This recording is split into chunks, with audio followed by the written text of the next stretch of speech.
हे साधारण 7:30 ते पावणे 8च्या दरम्यान विमान या ठिकाणी लँड होईल असं अपेक्षित आहे।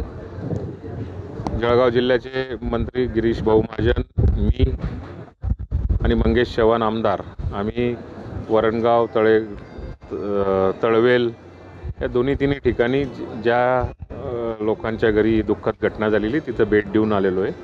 विमान आल्यानंतर सगळ्या ॲम्ब्युलन्सची व्यवस्था झालेली आहे।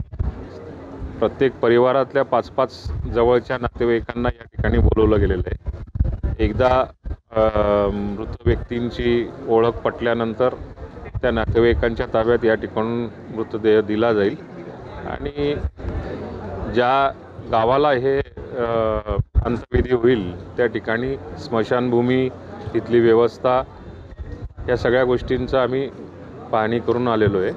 आता आल्यानंतर बॉडी जी असेल ती प्रत्येक नातेवाईकांना दिली जाईल।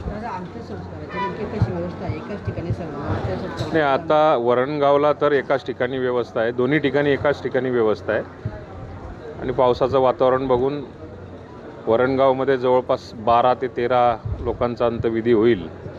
त्या ठिकाणी 4 शेड जे आहेत ते 4 शेड अंत्यविधीसाठी दिसले, पण दिवसात काल परवासुद्धा आजही काही लोकांचा मृत्यू झाला।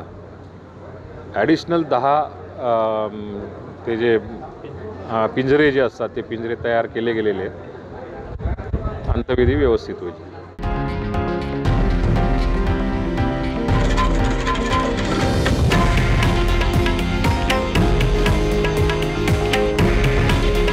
हे आहे देशातील नंबर 1 न्यूज नेटवर्क आणि आपण पाहत आहात TV9 मराठी।